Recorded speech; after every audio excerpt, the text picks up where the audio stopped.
Welcome to Meet Me at the Movies. I'm Noel T. Manning II, and today we're going to dive into the high-octane world of F1, the movie. I like to say F1, the motion picture. It just sounds more cinematic. That's just me. That's just me talking.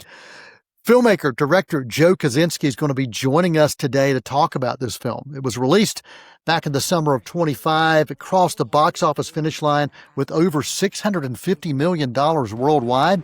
Audiences connected with this. It earned an A cinema score and also a Rotten Tomatoes audience score of 97%. And here we are in awards season, and F1 is still getting some love, very much in the conversation and categories. Numerous technical categories. Golden Globe nominations 2, Critics' Choice Award nominations 7, and growing recognition from other critics and awards groups across the globe. Joe Kosinski joining us right here today to talk about how the sights and the sounds and that emotional pulse of F1 came to life on the big screen. Let's hit that ignition switch and see what Joe has to say. Hi, Joe. How are you? Good to see you. I'm good. Good to see you. Hey, thanks so much for joining us right here on Meet Me at the Movies. Glad to have you with us talking about F1. As I think about the many films you have, I think about Tron Legacy, Top Gun Maverick, and F1. You seem drawn to explore relationships between generations, and I'd love for you to talk specifically about how technology plays within those relationships. We definitely see that in F1. And are there anything that you think personally you brought away from relationships and exploring that technology in F1 specifically? Yeah, it's interesting that you've kind of drawn that, looking back at those three movies. Even Only the Brave is another one, I think, where you could probably throw in the mix. But for me, it's about telling relatable stories in these incredible worlds and looking for themes and relationships that anyone can relate to, even if you don't know anything about naval aviation or Formula One racing. So it's about taking the audience into this world that they'd never be a part of and showing them something incredible and exciting and cinematic and taking them on a journey. So I'm always looking for those relatable stories that, are emotional, but also looking for, that reason to watch it on the biggest screen possible, because I think that's our job as directors now more than ever, is to get people out of their homes into a theater and telling stories that demand to be seen on the biggest screen possible. And this is one of those films, without a doubt, the biggest screen, the best sound. It is such an immersive experience, as so many of your other films. And I tell you, just the beauty of watching the camera work. And kudos to cinematographer Claudio Miranda. You've worked with Claudio, I think 6 of your feature films so far, if I'm keeping track there, maybe more. 6 times. If you could talk about that creative partnership that maybe has influenced your journey as a filmmaker. Yeah, well, Claudio is first and foremost an incredible artist, but also he's a bit of a mad scientist and always willing to, embrace a new challenge. And with almost every film we've done, there's been something we've had to invent or innovate in order to pull it off, going back to Tron Legacy or Oblivion.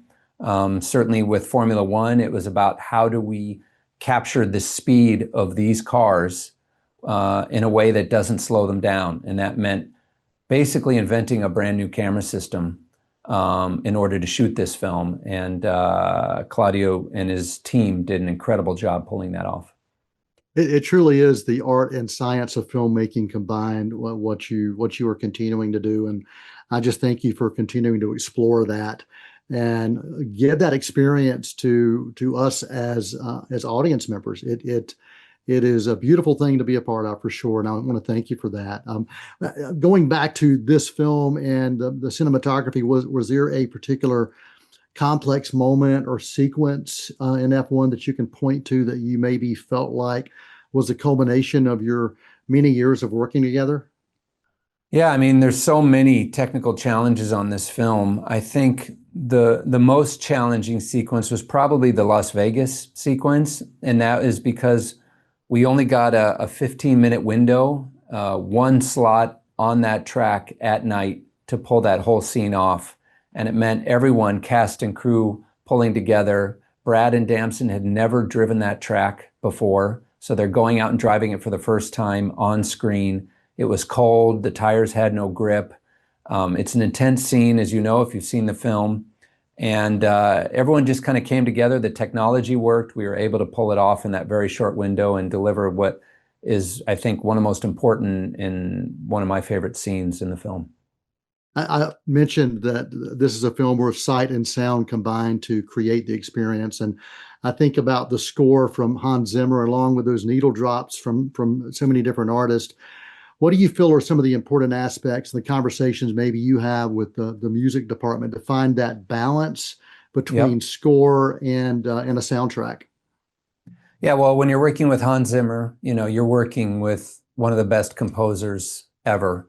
It was important to me that there be a theme, a melody, something that kind of pulls this whole film together. And Hans is the best at doing that. So once we had a theme, we were able to kind of work it into different parts of the film and play the kind of orchestral side of it into the more dramatic scenes. We were able to use that theme in one of the songs. Lose My Mind, is actually a song built on the melody that Hans did. So it's nice when you have that synergy between a song and score. And then otherwise, it was just working with all these incredible artists to find those moments where, anyone who's been to an F1 race, it is like being at a music festival. The soundtrack is nonstop and constant. So I wanted to capture both that festival-like atmosphere, but also just the global nature of Formula One as a sport. So we've got artists from all around the world contributing to this soundtrack. We've got Hans Zimmer's score, which is unbelievable. And then putting it all together, working with my crew at Skywalker Sound to mix it all together. It was a very complex mix, but ultimately I think they pulled it off. So very proud of everyone who worked on the film. Hey, Joe, thanks for your time and thanks for bringing the film to the big screen where it belongs, and best of success for you as we move through FYC season. Thank you so much. Appreciate it. Thanks. See ya. Many thanks to Joe Kosinski for spending time with us right here on Meet Me at the Movies, talking about F1, the movie. You remember what I said, F1, the motion picture. You can check out this flick on physical media wherever you choose to purchase, or you can also find it on Apple TV Plus now. Thanks for joining us right here on Spectrum Channel C19 TV. For Meet Me at the Movies, I'm Noel T. Manning II. That's a wrap. Won't you come and meet me at the movies? Won't you come and watch a